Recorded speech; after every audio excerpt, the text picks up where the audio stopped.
যদি ভাবেন রাজনীতি মানে শুধু মিটিং মিছিল আর ভোটের খেলা, তাহলে আপনি আপনার জীবনের সবচেয়ে বড় ভুল করতে চলেছেন। কারণ আজ আমি আপনাদের এমন এক অন্ধকার জগতের গল্প শোনাবো যা আপনার পায়ের তলার মাটি কাঁপিয়ে দেবে। এই গল্প এক সুন্দরী ফার্স্ট লেডির, যার হাসির পেছনে লুকিয়ে আছে ভয়ঙ্কর সব ষড়যন্ত্র, কর্পোরেট দুনিয়ার কালো টাকা, আর সেই টাকার জোরে কেনা হয় দেশের ভবিষ্যৎ। আর সবকিছুর পেছনে রয়েছে এমন এক কালো জাদু যা দিয়ে নির্বাচনে জেতা থেকে শুরু করে মানুষ খুন করা পর্যন্ত সম্ভব। আপনারা কি ইথেওয়ানের সেই ভয়াবহ পদদলনের ঘটনা মনে করতে পারেন, যেখানে শত শত তরতাজা প্রাণ রাস্তায় পিষে গিয়েছিল? কি হবে যদি আমি বলি ওটা কোনো দুর্ঘটনা ছিল না, বরং ছিল এক পরিকল্পিত নরবলি? এই সিনেমার প্রতিটি দৃশ্য আপনাকে এমন এক সত্যের মুখোমুখি করবে যা আপনি কল্পনাও করতে পারবেন না। কাহিনীর গভীরে লুকিয়ে থাকা আসল অপরাধী কে, তা জানতে হলে শেষ পর্যন্ত আমার সাথে থাকতেই হবে। যদি এই ভিডিওটি মিস করেন, তাহলে হয়তো আপনি সেই অদৃশ্য শক্তির কথা জানতেই পারবেন না যা সবার ভাগ্য নিয়ন্ত্রণ করছে। চলুন আর এক মুহূর্ত দেরি না করে শুরু করা যাক। রাতটা ছিল বার্ষিক ভূত উৎসবের। শহরের রাস্তায় নেমেছে হাজারো তরুণ তরুণীর ঢল। তারা নাচ গান আর আনন্দে মাতোয়ারা। কিন্তু কিছুক্ষণের মধ্যেই তাদের এই আনন্দ পরিণত হয় এক ভয়াবহ আতঙ্কে। অতিরিক্ত ভিড়ের চাপে রাস্তাগুলো অবরুদ্ধ হয়ে যায় এবং মুহূর্তের মধ্যে মানুষের ভিড় একটি মৃত্যু ফাঁদে পরিণত হয়। শুরু হয় এক মারাত্মক পদদলনের ঘটনা। এই ঘটনার কিছুক্ষণ আগে ছবির প্রধান চরিত্র জং হিয়ন জু, একজন সাংবাদিক, তার মেয়ের কাছ থেকে একটি মেসেজ পান। মেসেজটি পড়ে তার বুকের ভিতরটা ছ্যাঁত করে ওঠে। তিনি জানতে পারেন তার মেয়েও ওই উৎসবে বন্ধুদের সাথে যোগ দিয়েছে। হিয়ন জু পাগলের মতো মেয়েকে ফোন করতে করতে ঘটনাস্থলের দিকে ছোটেন, কিন্তু রাস্তার সাইরেন বাজিয়ে ছুটে চলা অ্যাম্বুলেন্স আর মেয়ের বারবার সংযোগ বিচ্ছিন্ন হয়ে যাওয়া ফোন, এই সবই যেন এক ভয়ঙ্কর পরিণতির ইঙ্গিত দিচ্ছিল। সময় দ্রুত গড়িয়ে যায়। দেখতে দেখতে 2022 সালের ফেব্রুয়ারি মাস চলে আসে। দেশে এখন নির্বাচনের হাওয়া। হিয়ন জু একজন প্রডিউসার ও প্রতিবেদক হিসাবে সাম্প্রতিক দুর্ঘটনাগুলো গভীরভাবে পর্যবেক্ষণ করছিলেন এবং সব রাষ্ট্রপতি পদপ্রার্থীদের অনুসরণ করছিলেন। গাড়িতে করে যাওয়ার সময় রেডিওতে খবর প্রচারিত হচ্ছিল রাজধানীর একটি বড় সেতু ধসে পড়েছে আর তাতে বহু মানুষ হতাহত হয়েছে। হিয়নজু জানতে পারেন প্রাক্তন রাষ্ট্রপতি কিম ইয়ং কোয়াং এক শ্যামানের কথায় বিশ্বাস করে তার দলের সদর দপ্তর ইয়োইদোর দিকে সরিয়ে নিয়েছিলেন। শুধু তাই নয়, তিনি নতুন অফিসে নিজের বিশাল ছবি টাঙিয়েছিলেন। এরপর থেকেই যেন দেশটির উপর দুর্ভাগ্যের ছায়া নেমে আসে। একের পর এক ভয়াবহ দুর্ঘটনা ঘটতে থাকে। রাজধানীর সেতু ধস, গ্যাস বিস্ফোরণে বহু মানুষের মৃত্যু, ট্রেন দুর্ঘটনা আর নামহে ফেরি ডুবিতে প্রায় 300 জন মানুষের সলিল সমাধি। মনে হচ্ছিল যেন কোনো এক অশুভ শক্তি পুরো দেশকে গ্রাস করে নিয়েছে। প্রথমেই প্রতিবেদক সিও বিশ্বাসই করতে পারতেন না যে এসব ঘটনার পেছনে ডাকিনী বিদ্যা বা কালো জাদুর কোনো সম্পর্ক থাকতে পারে। কিন্তু তিনি যত গভীরে যাচ্ছিলেন, ততই তার মনে হচ্ছিল এর পেছনের ষড়যন্ত্র অনেক গভীর। ক্ষমতায় টিকে থাকার জন্য উচ্চ পদস্থ ব্যক্তিদের ডাকিনী বিদ্যার আশ্রয় নেওয়া নতুন কিছু নয়।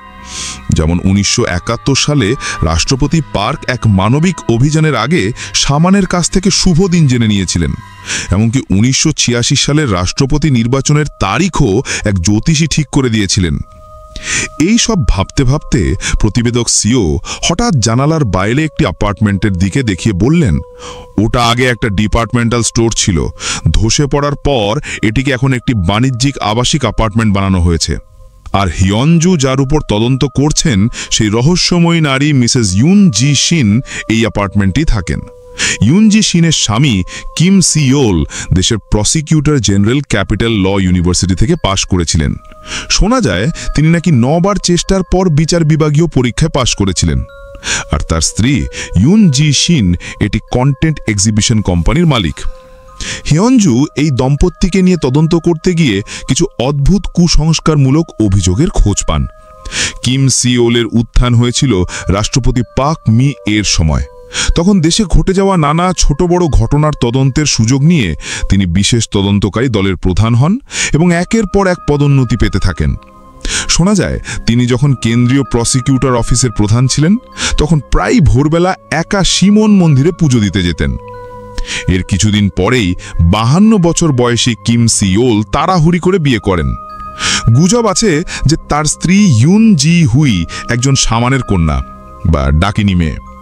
হিয়ঞ্জু এই রহস্যের গভীরে যেতে ইউন জি হুইয়ের মা চা ইন সিওরের এক পুরনো পরিচিত সাক্ষাৎকার নেন।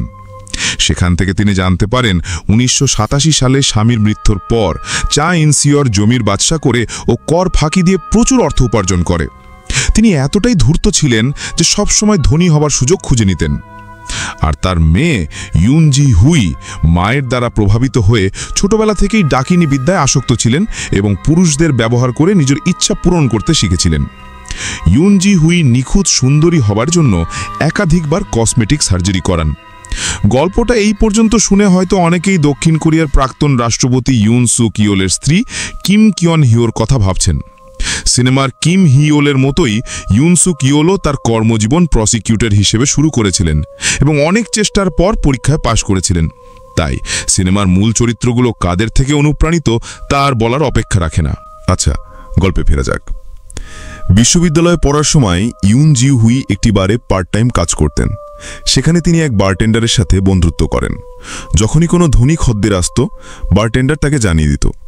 এভাবেই তিনি এক ডাক্তারের প্রেমে পড়েন, যদিও সেই সম্পর্ক টেকেনি। হিয়ঞ্জু আরও তথ্য জানতে জিও এউংহি নামের একজন তথ্যদাতার সন্ধান পান। তার কাছ থেকে জানা যায় যে ইউন জি হুয়ের মা চা ইনসিও মিষ্টি কথা বলে বড় বড় ব্যবসায়ীদের স্ত্রীদের সাথে ভাব জমিয়েছিলেন। এভাবেই তিনি নির্মাণ সমিতির সভাপতি চেয়ারম্যান জুয়ের সাথে পরিচিত হন এবং সমাজের উচ্চবিত্ত মহলে মিশে যান। এমনকি তার মেয়ের ডক্টরের ডিগ্রিও ছিল মায়ের এই যোগাযোগের ফল। চা ইনসিও কিম নামের এক বসের সাথে মিলে একজন ছট লোকের রেস্টুরেন্ট প্রতারণা করে দখল করে নেয় এবং সেটিকে ধনীদের জন্য একটি বিলাসবহুল ক্লাবে পরিণত করে। এই ধনী ব্যবসায়ীরা প্রায়ই ডংহে শহরে যেত, কারণ সেখানে এক রহস্যময় রাজকীয় মহাগুরু থাকতেন, যার সেবা করত চা ইনসিও এবং তার ছেলেমেয়েরা। হিয়ঞ্জু সেই মহাগুরুর ঠিকানা খুঁজে বের করে তার সাথে দেখা করতে যান, কিন্তু অনেকক্ষণ অপেক্ষা করার পরেও কেউ দরজা খোলেনি। তখন তারা নতুন গন্তব্যের দিকে রওনা দেন। তথ্যদাতা জানিয়েছিলেন চেয়ারম্যান জু আগে শিন মুজিয়ং নামের একজন সন্ন্যাসীর কাছে যেতেন। তারা যখন সেই মন্দিরে পৌঁছান তখন দেখেন সেটি পরিত্যক্ত। বেদির নিচে পাওয়া যায় সাদা হাড়ের স্তূপ আর অনেক অদ্ভুত তাবিজ। বোঝাই যাচ্ছিল এটি কোনো সাধারণ মন্দির নয়। হঠাৎ সেখানে এক বৃদ্ধার আগমন ঘটে। তিনি ছিলেন কিম সিও ইলের মায়ের আত্মীয়।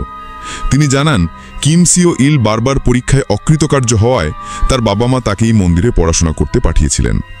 এখানেই তার সাথে ইউন জিও হুইয়ের পরিচয় হয়। মন্দিরের প্রধান শিন মুজিয়ং প্রথম দেখাতেই বুঝতে পারেন যে ইউন জি হুই সাধারণ মেয়ে নন। তিনি কিম সিও ইলকে সতর্ক করে দিয়েছিলেন যে এই মেয়ে তাকে নিয়ন্ত্রণ করে একদিন সবকিছু ধ্বংস করে দেবে। কিন্তু কিম সিও ইল সেই সতর্কবাণী শোনেননি। তিনি ইউন জি হুইয়ের প্রেমে এতটাই মগ্ন ছিলেন যে ভালো মন্দের বিচার করার ক্ষমতা হারিয়ে ফেলেছিলেন। এরপর একদিন বস কিম এবং মন্দিরের প্রধানের মধ্যে ভয়ানক ঝগড়া হয়।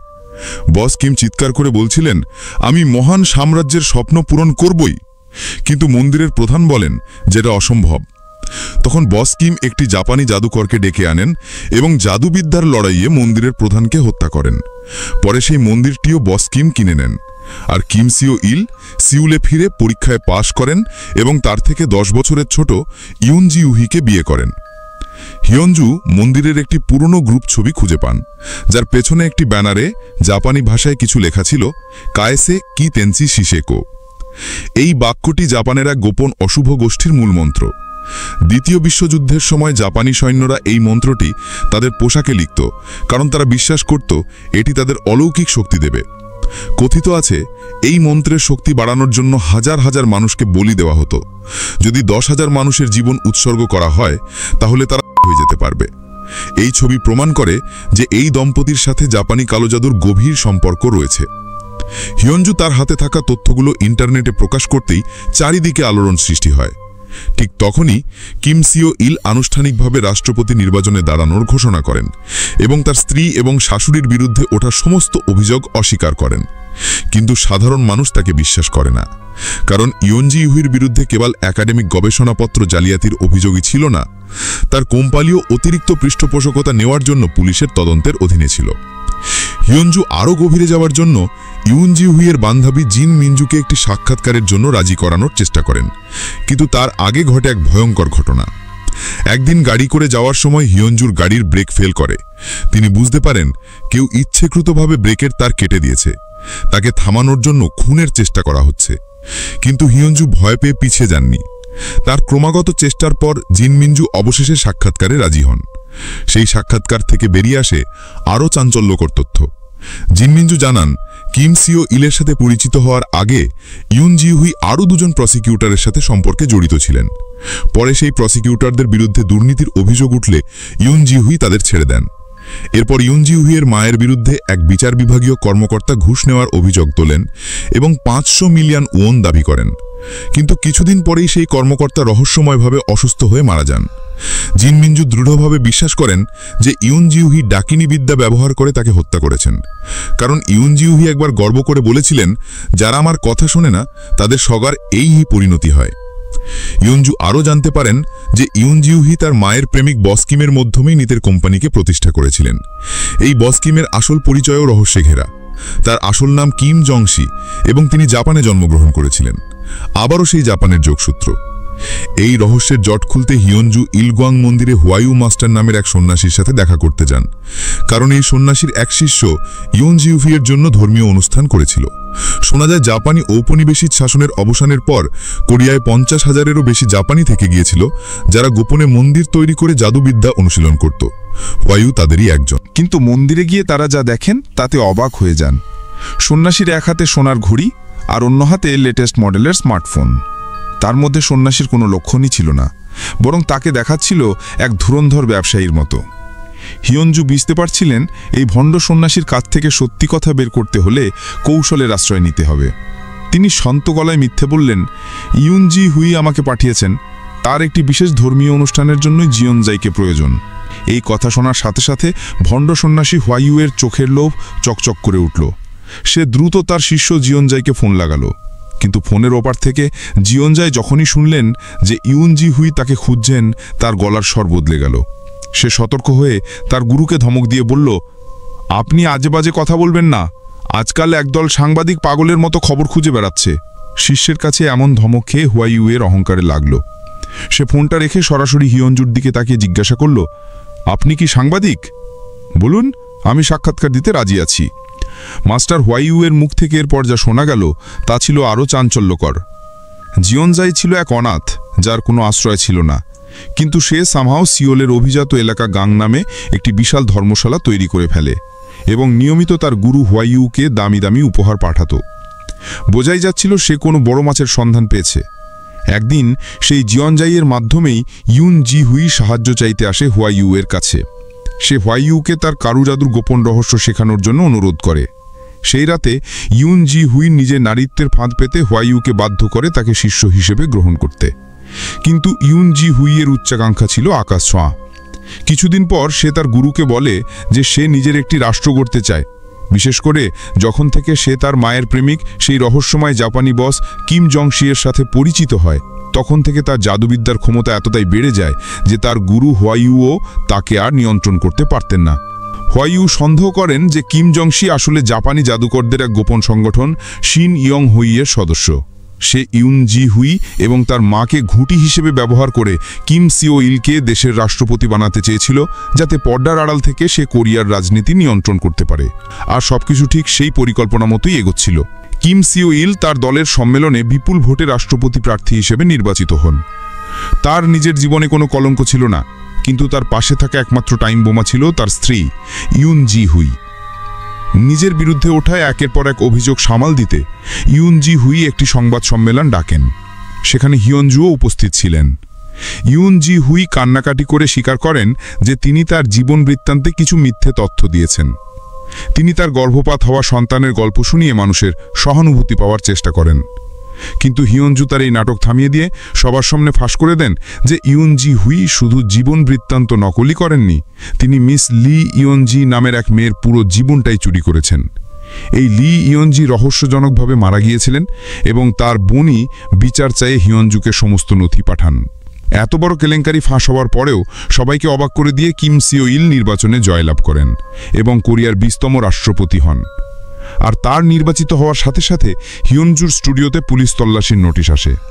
কিন্তু হিয়ঞ্জু ততদিনে তার তদন্তের সমস্ত প্রমাণ একটা ইউএসবি ড্রাইভে কপি করে তার মেয়ের কাছে লুকিয়ে রাখেন।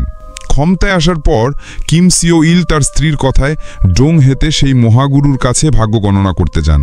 মহাগুরু তাদের রাষ্ট্রপতির সরকারি বাসভবন ব্লু হাউস ছেড়ে দিতে বলেন এবং অফিস ইয়াংসান প্রতিরক্ষা মন্ত্রণালয়ের ভবনে সরিয়ে নিতে বলেন। কিম সিও ইল তাই করেন। তিনি ঘোষণা দেন যে জনগণের আরও কাছাকাছি যাওয়ার জন্য তিনি এই সিদ্ধান্ত নিয়েছেন এবং ৭৪ বছরের ইতিহাসে প্রথমবার ব্লু হাউস সাধারণ মানুষের জন্য খুলে দেওয়া হয়। কিন্তু এর পেছনে ছিল এক ভয়ঙ্কর ষড়যন্ত্র। সেই রাতেই একটি ট্রাকে করে একটা প্লাম গাছ ইয়ংসান রাষ্ট্রপতি ভবনে নিয়ে যাওয়া হয় এবং কিম জং ইল সেখানে এক ভয়ঙ্কর জাদুটোনা শুরু করে। এর কিছুদিন পরেই সিনেমার শুরুতে দেখানো সেই ভূত উৎসবের রাত আসে। শহরের বেশিরভাগ পুলিশকে ইয়াংজান রাষ্ট্রপতি ভবনের পাহারায় মোতায়েন করা হয়েছিল, কারণ কিম জং ইলের সেই রহস্যময় অনুষ্ঠান চলছিল। ফলে উৎসবের ভিড় সামলানোর জন্য পর্যাপ্ত পুলিশ ছিল না। আর এর পরিণতিতে ঘটে সেই ভয়াবহ পদোদ্দলনের ঘটনা, যেখানে হিয়ঞ্জুর মেয়ে সহ শত শত তরুণ তরুণী প্রাণ হারায়। হিয়ঞ্জু যখন ঘটনাস্থলে পৌঁছান তখন তিনি সেখানে ইউন জি হুই এবং সেই মহাগুরুকে দেখতে পান।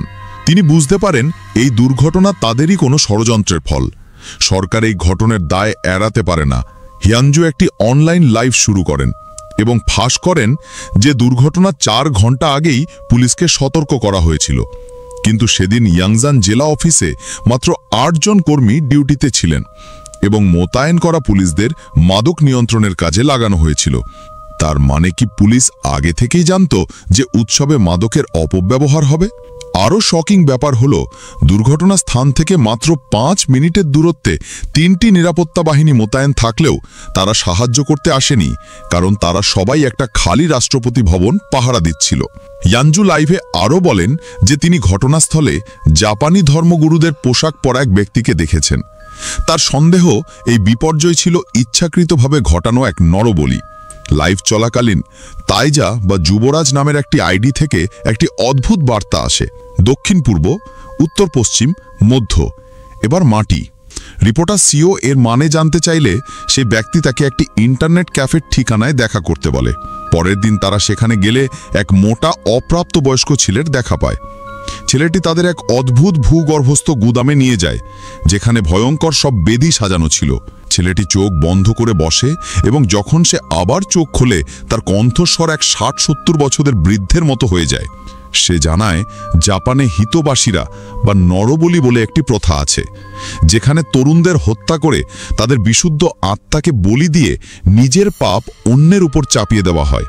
সে ব্যাখ্যা করে ইউন জি হুই তার ক্ষমতা ধরে রাখার জন্য এবং নতুন বাড়িতে প্রবেশের আগে সমস্ত অশুভ শক্তি দূর করার জন্য এই ভূত উৎসবের সাধারণ মানুষদের বলির পাঠা হিসেবে উৎসর্গ করেছে। যখন সেই মৃত আত্মারা সমস্ত পাপ নিয়ে চলে যায়, তখনই সে তার স্বামীর সাথে নতুন বাসভবনে প্রবেশ করে। এই কথা শুনে হিয়াঞ্জুর শির দাঁড়ায় ঠান্ডা স্রোত বয়ে যায়। লাইভ শেষ হবার পর রাষ্ট্রপতি এইসবকে ভুয়ো খবর বলে উড়িয়ে দেন। আর সেই রাতে ইউনজি হুইকে পূর্বপুরুষদের সমাধির পাশে এক উন্মত্ত এবং ভয়ঙ্কর ধর্মীয় অনুষ্ঠান করতে দেখা যায়।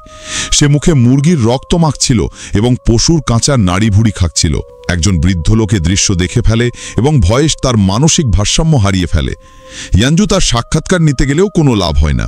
এরপর হিয়াঞ্জু এবং তার সঙ্গীরা যখন একটা খালি জায়গায় তদন্ত করতে যান, তারা দেখেন সেখানে সাদা লণ্ঠন ঝুলছে এবং কাগজে লেখা ইউনজি হুই এবং কিম শিও ইলকে একসাথে সমাহিত করা হোক। তারা জানতেন না যে জানালার আড়াল থেকে ইউনজি হুই ক্রূর দৃষ্টিতে তাদের দেখছে।